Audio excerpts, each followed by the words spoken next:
qui n'a jamais supporté le bonheur des autres. Au début, tout va bien. Kokou et Adjoa forment un couple heureux, et la vie semble leur sourire. Mais peu à peu, les choses tournent mal. Kokou perd son travail.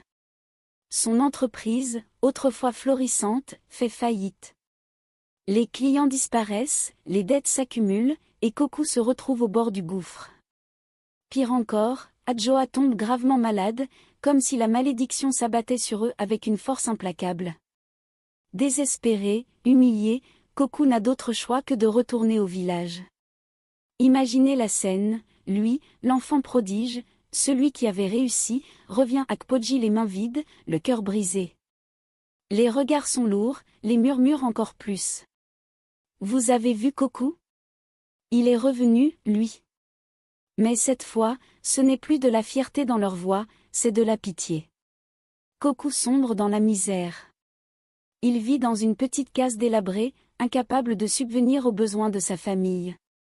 Adjoa, toujours malade, souffre en silence.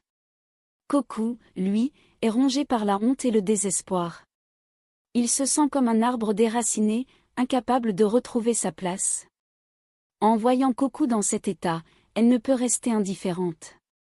Si vous êtes nouveau sur cette chaîne, nous vous souhaitons la bienvenue. N'oubliez pas d'activer la cloche de notification et de vous abonner à la chaîne pour ne rien rater de nos prochaines histoires. À son retour au village, Kokou est méconnaissable. Il vit dans une petite case délabrée, avec des murs fissurés et un toit qui laisse passer la pluie.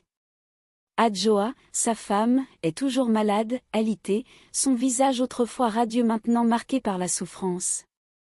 Leur enfant, un petit garçon nommé Kofi, regarde son père avec des yeux pleins de questions. « Papa, pourquoi on n'a plus de nourriture? Pourquoi maman ne joue plus avec moi ?» Kokou n'a pas de réponse.